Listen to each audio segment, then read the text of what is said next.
So let me just start. First of all, welcome everyone. Our learning circle is titled Innovation in Distance Learning. And if you kindly move to the next slide, this circle or this presentation, let's say, was prepared by us from different countries, as I mentioned earlier.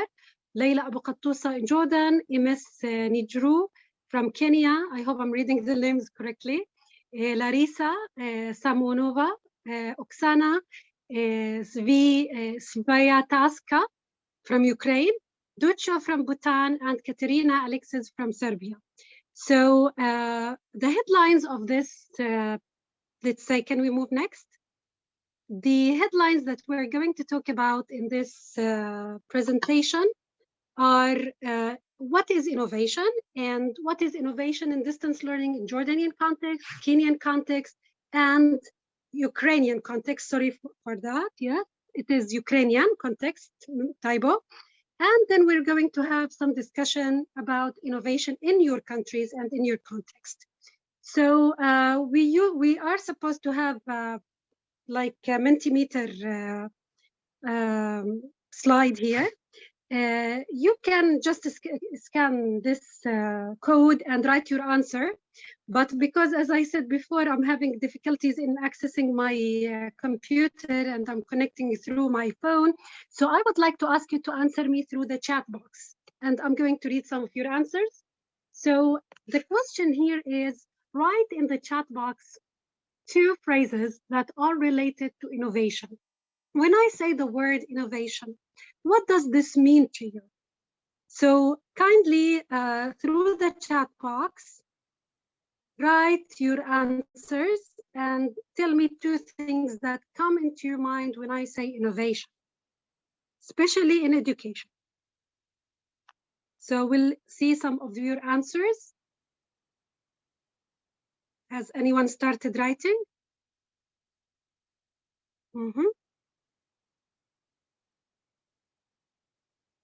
So I hope everyone can just hear me.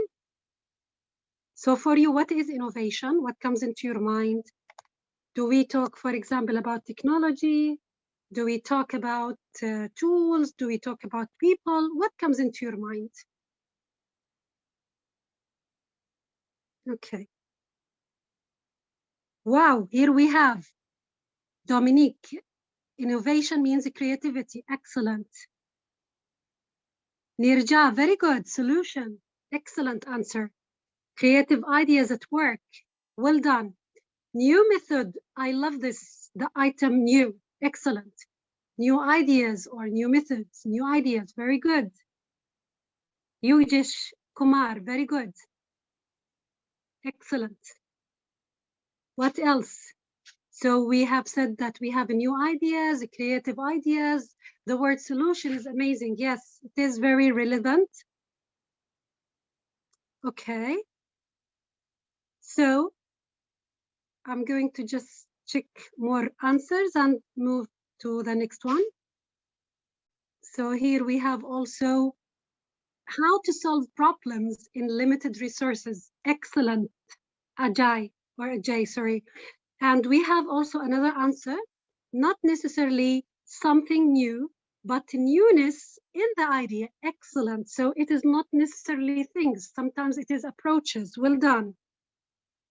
Yes, thank you for using Mentimeters to reply. I will check your answer once I get the proper internet connection.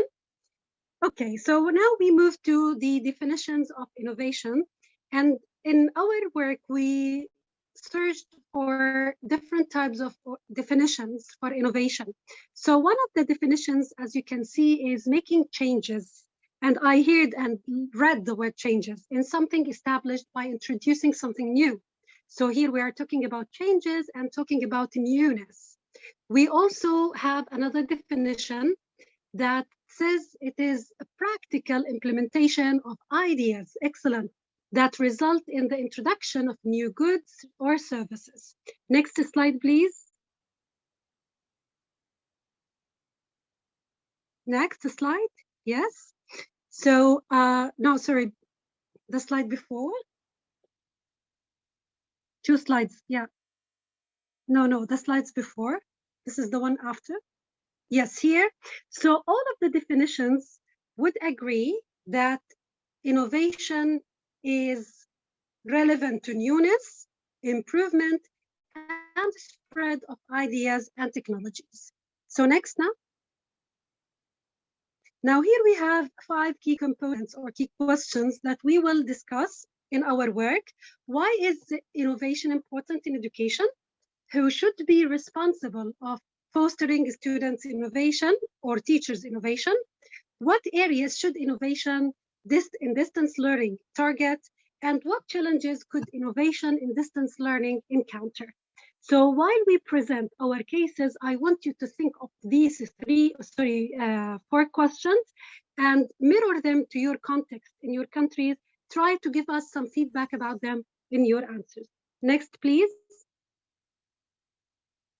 Now I'm going to talk about our experience in Jordan briefly.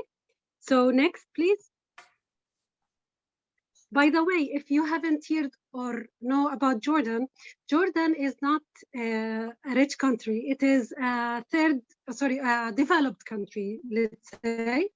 So on March 14, the government announced that the schools, kindergarten, universities, and all the sectors will be closed. And 2.37 million learners were infected. Of course, they are both males and females. Next. So we had to think of something creative. In Jordan, we don't have much technology.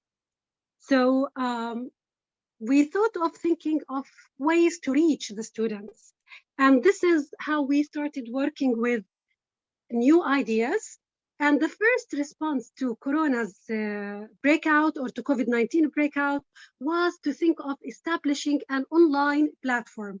But in this online platform, what happened is that we only screened videos for lessons. So students were able to watch the videos, to watch their teachers explaining things. And this platform was called Darsak. Later on, it was not enough for us to think of just recording lessons. We want the interactive part. We want the students to engage. So we thought of ways of making this platform more interactive. And this is how we thought of creating a learning management system and provided the students and the teachers access so the teacher can teach his students, take their homework assignments, check them, give feedback, and so on. And after that, the last part of our work was creating a platform for teachers to be able to seek professional developments and to learn more about distance learning. And this way, we can say that innovation happened because we thought of different technologies, different methodologies, different ideas. Next, please. Okay, so the Ministry of Education thought of creating competitions. So the first competition was like at the kingdom level. So the ministry decided to create a competition among the field directorates. We have 42 field directorates in Jordan, and they thought that there should be a competition with regard to which directorate gets or makes more innovative efforts in order to expand the reach and to provide all the students of the education. Next, please. This is a tool that the ministry experts thought of. I couldn't, unfortunately, provide an online one because it was kept in the ministry's record and it is very confidential. I asked for the paper tool. So they created a rubric with checklist and they found areas where they can judge whether the activities are innovative or not. Next, please. Yeah, here, if we click on the first link, we will find that this competition was also covered by media. So we thought of covering encouraging our principals, our teachers to be innovative. And that's how we thought of expanding the news about our work and encouraging more people to get involved. Next, please. Of course, the efforts were not only recognized on media, there were letters of appreciations for directors who worked hard to encourage their team to innovate. Next. I'm trying actually to be brief because of the time issues. Yes, next please. Okay, no, so this is good. Innovation competitions also were for the teachers themselves. So we asked like the one that is called the best teacher with best online distance learning initiative. And can you please move to the next slide? Okay, one of the most leading initiative that one teacher thought of was creating lessons by using the most popular cartoons in Jordan. And she was teaching early grades.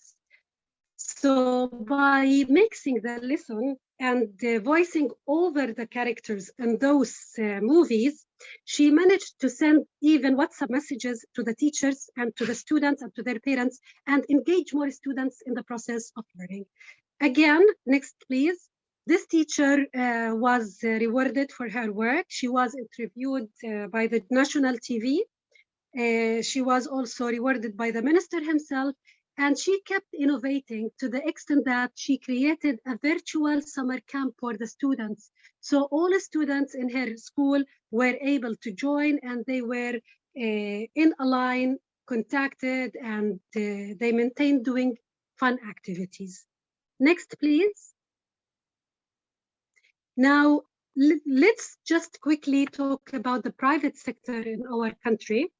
One of the leading school is the Islamic Educational College, and you are welcome to visit the site once you log into the PowerPoint presentation and see. The public sector in general in Jordan had an excellent experience, and this is due to the fact that they were prepared to this pandemic like years before the pandemic outbreak. They were prepared for distance learning, and they knew that one day there will be a shift towards it. So they created a platform, they trained both students and teachers, and at the same time, they practiced distance learning.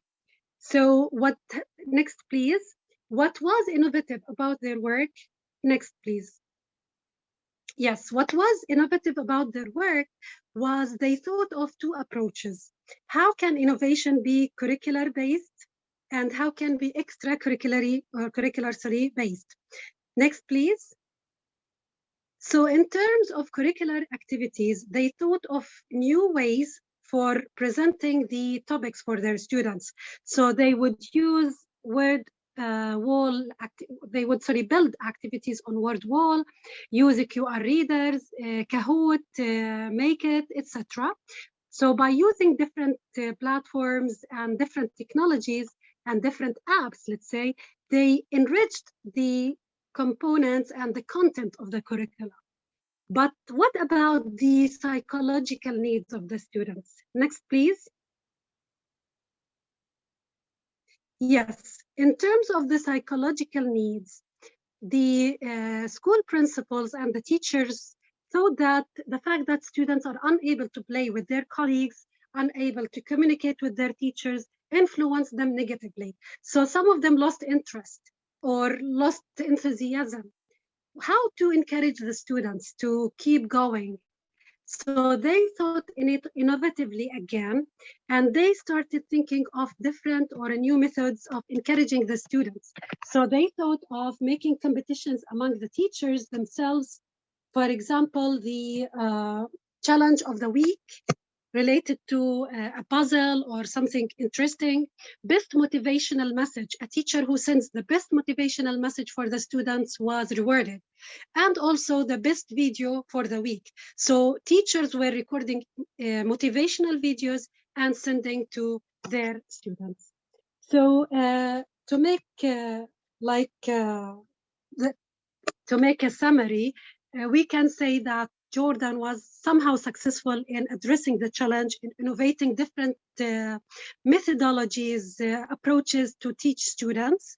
The shift toward distance learning was not an easy one. However, we faced many challenges in Jordan. One of the most important challenges, next slide please, was, as I mentioned, next please, was, as I mentioned earlier, the disparity in access and the quality of education provided for both public and private schools. Public schools were not prepared for distance learning, and they were not having the enough infrastructure, technological tools, etc. So on the other hand, schools like the educational college were well prepared and education was not disrupted. So this created a gap between students who were in the public schools and the students who were in the private schools, and caused a learning loss or a learning gap among them. Next, please. In addition to this, we are talking about inclusion in distance learning. So there were no suitable programs at the beginning developed for students with disabilities, especially the mental disabilities. Later, the Ministry of Education created a platform for students who have visual disabilities, but still we are struggling to address students with mental disabilities.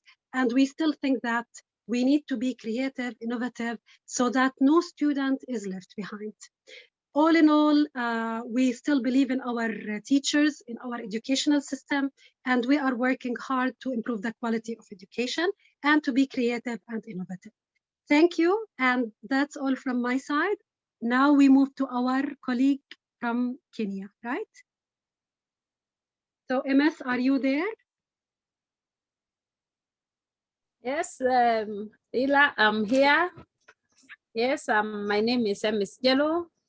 My name was misspelled, so that's how it is spelled. From what you can see, I'm a Deputy Director of Education in a semi-autonomous agency under the Ministry of Education, referred to as National Council for Nomadic Education in Kenya. It deals with education in arid and semi-arid lands of this country, where we have many challenges, environmental challenges, climate change has affected the area, leading to drought, insecurity because of the border, leading to teachers leaving the area. So there are so many challenges, and that's why this organization was established to look into details on how quality, access, translation, retention, and completion in these areas can be achieved. We can move to the first slide. Yeah, I did not define innovation because it's already defined by our leader. And Kenya identifies innovation in the area of ICT. We want to leverage ICT in development strategies, and we are focused to achieving the Vision 2030 for our country. And this process, in fact, started in 2013, when the current president who came in was so focused on the use of ICT in teaching and learning. Okay, we can move to the next slide. Yes, we have, when we talk of ICT, we mean ICT infrastructure, both hardware and software. But currently in the country, as we have heard, there is digital access and digital divide. There are so many private schools who started much earlier than even 2013 using ICT in teaching and learning. But in public schools, many have infrastructure. In fact, we have ICT appliances, but unfortunately, they are not being used. I'll explain why. Let's move forward. Yes, we have so many opportunities, and one of the opportunities is political goodwill. Our leadership is very focused on the use of ICT in management of our institutions, especially in the Ministry of Education. Now we have ICT being used in financial management, whereby we have National Education Management Information System. The learners the learners in the country are registered in that system, and they can be tracked their places. We use it to pay for the grants that the ministry sends to schools. We enter all their details, their birth certificate, their parents, everything, so that, and they use it for registration of national exams. So the political goodwill is there. The government has also allocated a vote for the buying of ICT equipment. Most schools have computers. Most primary schools have tablets, and but still there are issues concerning this. We have the Kenya Education Crown, which was installed when the COVID-19 struck, when we had the COVID-19 in 2020.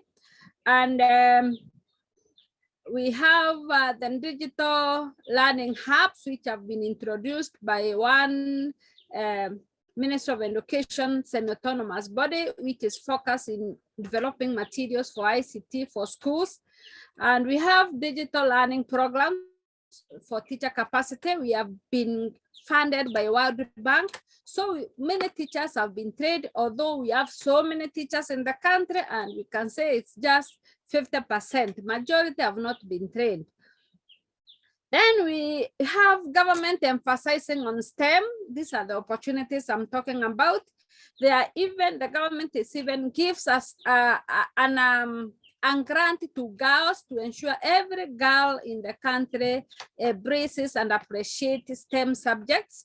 And like yesterday, as we speak, we launched Link Teacher to Schools, whereby some of these science subjects, we are linking a teacher from performing schools to teachers in arid and semi-arid lands, so that this teacher can teach several schools from his point of teaching. And this is to address the issue of shortage of teachers in the country. We have also changed the curriculum because we want to bring the aspect of competencies in the country. And now we are in grade 4. We are going to grade 5 because of innovation. We want our learners to be more innovative, because this curriculum reform encompasses various aspects of skills. It has breadth of skills like the ones the network is emphasizing on. It is also emphasizing on the achievement of 21st century skills, and that's why the government changed the curriculum. It is now in place, and by 2026 we'll have done away with the old curriculum, which was based on rote learning, learners learning just to pass exams. We have also established ICT centers.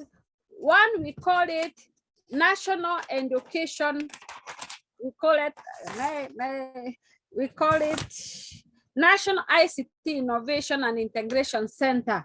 This is where we do research on what can be done by the country.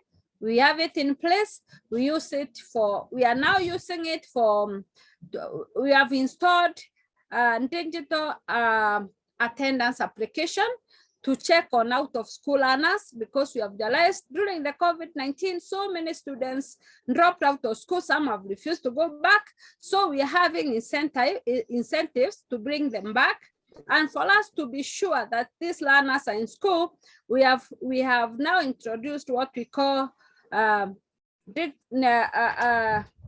digital attendance application, which is in place and is going to be installed in this hub, the National ICT Integration Center. This is where the teachers, the primary school teachers, will be using their phone to register all the learners who come to school. and even who are in school, and track whether they are in school or not. This is what is there at the moment. You can continue. Kindly move on. We have innovation in higher grade, and we have blended learning. And this one is taking place because, as I've said, we have the curriculum reform in place, and the teachers are emphasizing on using ICT for teaching and learning. We have also introduced hubs in our education cloud, which is monitored by the Minister of Education, and it has helped so many learners, especially in the early years of education. Let's continue. Sorry. Yeah. This is Fred. Yeah. Okay. We have now innovation for special needs education. We have the Hobbit reader. I'm saying we have this, but in a small scale. They are only in few schools because they are very expensive. This is a new innovation that has really helped a few schools, but because of the constraints of finances, we have not been in a position to buy for all special needs schools in the country. But it's an innovation that can help learners read. Even the teacher who does not know how to read the Braille, they can use it to understand the content and share with the learners and advise the learners and teach the learners on how to go about it. But unfortunately, since Kenya is a developing country, they are only in few schools in the country. Let's continue. Yeah, sustainability of this. We have funding from the government, our government treasury, as it has a specific fund for ICT, for infrastructure, for capacity building, all that. And we also have many partners who are coming in to support us in this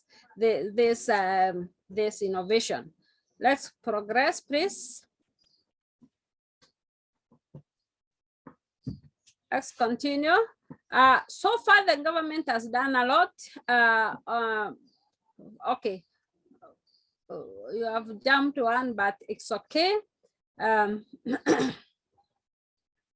Oh, sorry, I'm lost. Yes, I had already even mentioned about the education cloud installed for virtual learning, and most schools are using this, especially high schools and private schools. They are using it because they have infrastructure in place. But unfortunately, some of the schools in arid and semi-arid lands are not able to access some. I mean some because of lack of electricity, lack of capacity for the teachers, etc. Then we have digital learning materials developed, and we have enhanced both hard and software to schools, and digital learning platform for teachers has been enhanced. We have so many teachers have been trained. Let's proceed, please. Let's proceed. Yeah, this is just more or less the same, a new platform, and I've already spoken about this. We can proceed. This is a LIMU Resource Center. This is an innovation that has come up.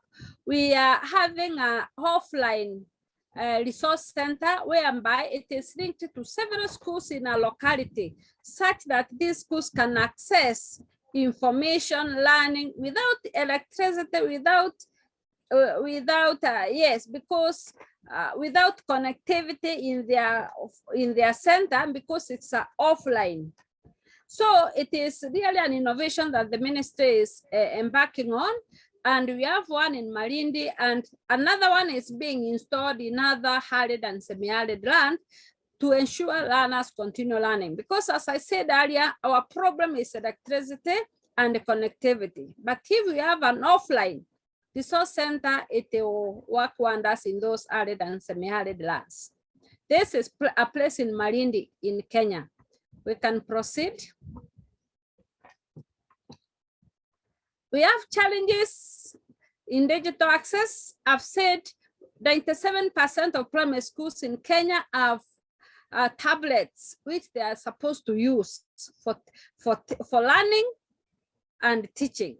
but unfortunately, they are not in use. Some are not in use because of lack of connectivity and all that, and other challenges like teacher capacity. Okay, let's proceed. Challenges in digital access, we have said is lack of staff capacity in terms of trainings, which we are doing. Staff attitude towards technology. Some of the teachers don't want to embrace the new technology. They just feel to retain their old ways of teaching. Low adoption, limited time and lack of teachers' competency. In some areas like the ones I've mentioned, there are no teachers. In fact, in a school, you can find only 2 teachers. They may not be in a position. Limited technical support, teacher to for capacity building of these teachers. Let's proceed.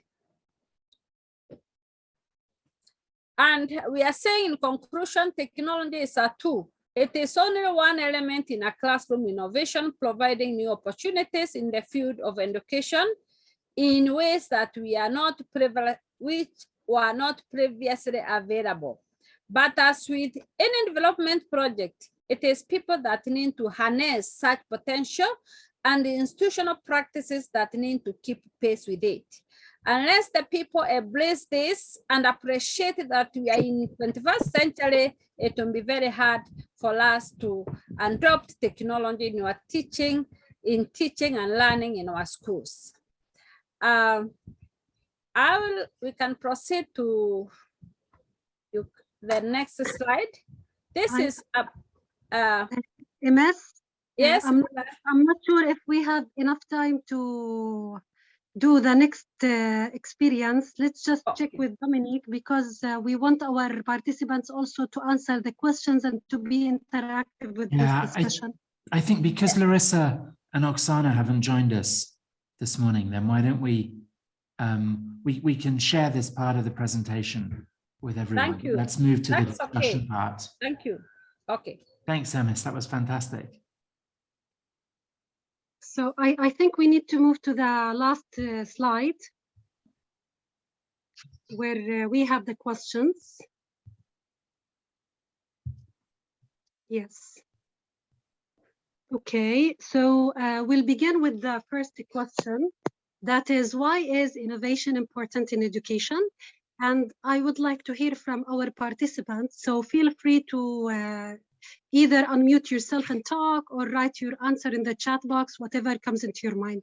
Your discussion is highly appreciated. Your opinions are valuable for us, and they will enrich our knowledge, knowing that you have also a successful context and experience in your countries. So we would like to hear from you. Why is innovation important in education? Feel free to Can I unmute. stop sharing, Leila, so that we can all be in the conversation together, and then I'll put the questions in the chat for you. Yeah, sure.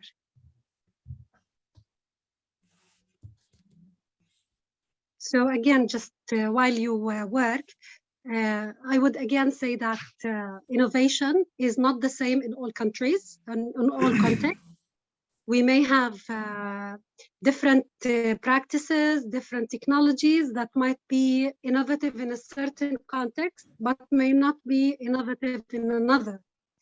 So bringing something new to your country, bringing a new practice to your teacher, this is an innovative practice or an innovation.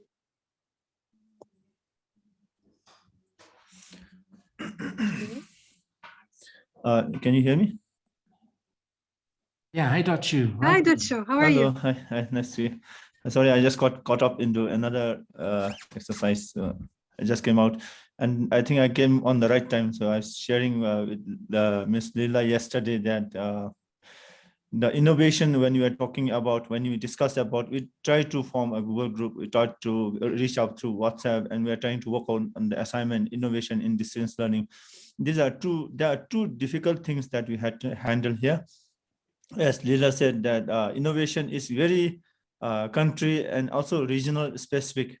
Even within the country, this is very specific to one school, because the practices that is usually carried out one area is often new to another school or even in another district or in another country. So when you say actually ask the questions within our institutions, the innovation, what innovative things you did, people are quite hesitant to show it as an innovation because their understanding of what is actually happening outside is very limited. So they thought that this is a common usual thing, that, and then they think that this cannot be displayed as an innovative initiative.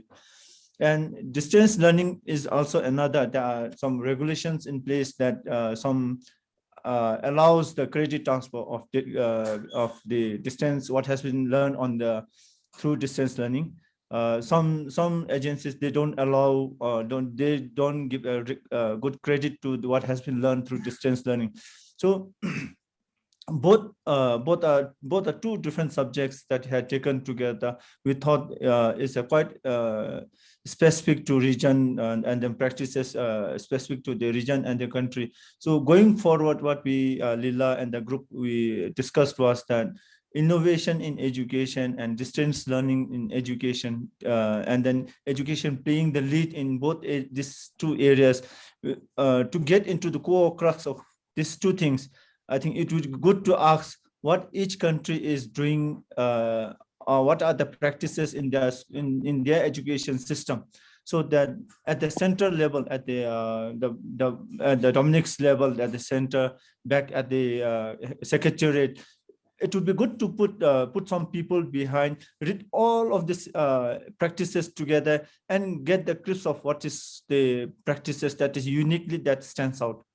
Otherwise, if you put at the what we discussed here as assigned to us is that at the regional or at the country level, it is very difficult to point out and claim that this is innovation or this is the innovative ways of doing things, particularly in terms of distance learning. So unless you are very overconfident, then you have a greater reach. It is we thought that the reach at our level is very limited. This is the submission from our end. Thank you, Dominic, and then team here. Thank you, Dochu. And for everyone else, Dochu has been part of this learning cycle and is with the Ministry of Education in Bhutan. I think, your point about innovation being very context specific is really well made. Laila, is it okay to bring Gerhard into the conversation? Yeah. Gerhard's raised his hand. Is it again, please? Hello, good morning. My name is Gerhard and I work with the philanthropic organization Porticus. And apologies, I was only able to join a little bit later because of some other pressing commitments. So I heard the last two presentations of Leila and Emis, and which were very interesting.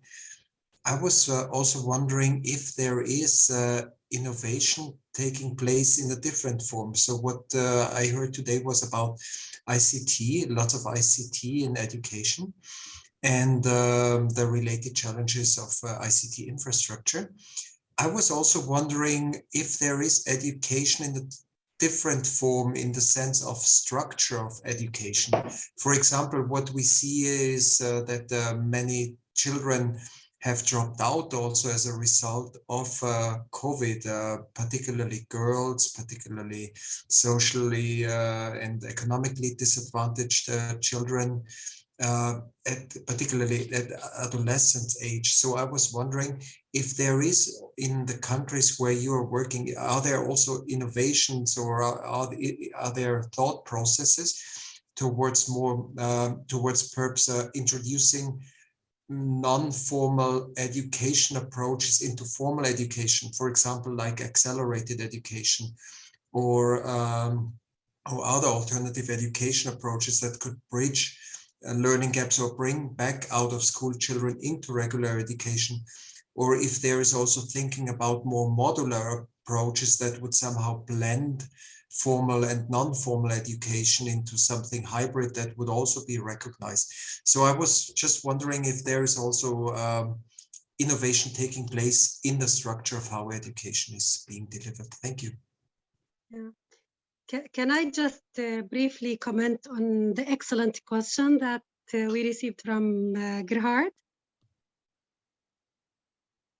Yeah, well, what you're saying is very relevant. We need to think of the non-formal education and how to reach students who dropped out or who missed education for a particular time. Well, perhaps I should have mentioned that I work for the UNICEF as a consultant as well. And UNICEF in Jordan, particularly, has made a great effort to bridge the gap and to do some accelerated lessons. They initiated also a program called Learning Bridges, where you can create cross-curricular kind of teaching and activities. And those activities also depend on teaching from home with the partner as being an important, with the parents as being an important partner in teaching the kids.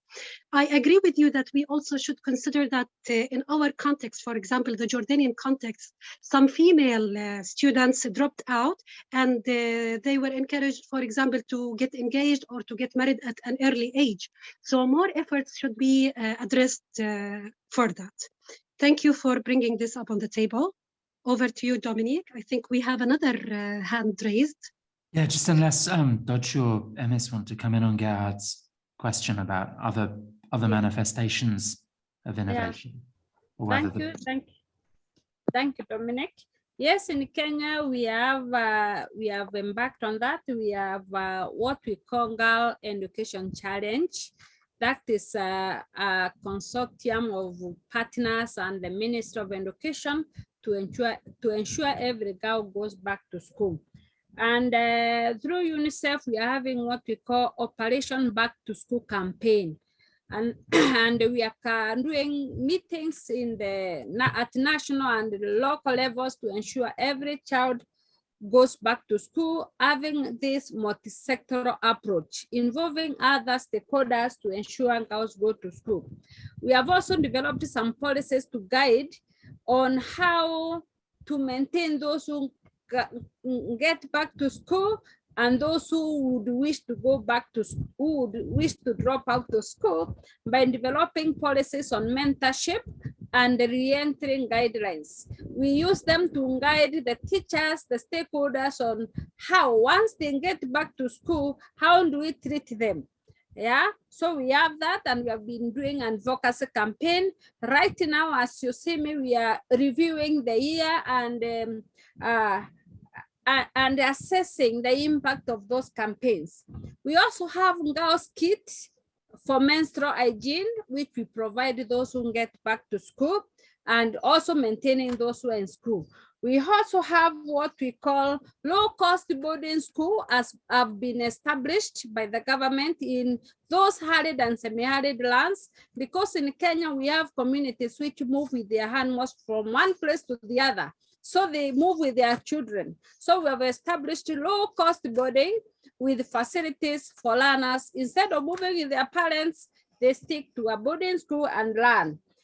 Yeah, I think, and we are starting now to develop the guidelines for accelerated learning, so that once the learner comes back, because there are so many, in fact, we have so many children out of school, where do we place them? We need to know how we can accelerate their learning or provide catch-up teachings so that they can be able to fit in a particular level of education. Yeah, that's what we are doing. Thank you for sharing that. I mean, the focus of this learning circle and this topic is very much innovations in distance learning rather than innovations in education per se. Part of the rationale for focusing on this topic was, there's been a sort of acceleration of distance or a kind of amplification of the importance of distance learning because of the pandemic and school closure. And I think a lot of education systems have learned an awful lot about what are effective approaches. And it's something that a lot of the more forward-thinking education systems are planning more around, because we anticipate greater disruption, whether that's because of a kind of next wave of the pandemic or because of climate crisis related issues. Let's take a question from Raj and then from Alifia, if that's okay. And then we'll move on to the next of Layla's questions. We've got about 10 minutes left for the discussion, but Raj, you're up first. Thank you. Perhaps, just a second, please. Perhaps we can ask them to go to the poll and answer. I think I can share the results on the screen while we listen to Rajan's question. What do you think? Okay. Do you want me to put that link in the chat then, Leila? So just, Okay, sorry, Raj. Thank you. yes, please. Okay. And thank Rajan, you. sorry for interrupting you. Yes, you go ahead. Okay. All right. Thank you very much, colleagues, and thank you for that presentation and for the thoughts that you've shared.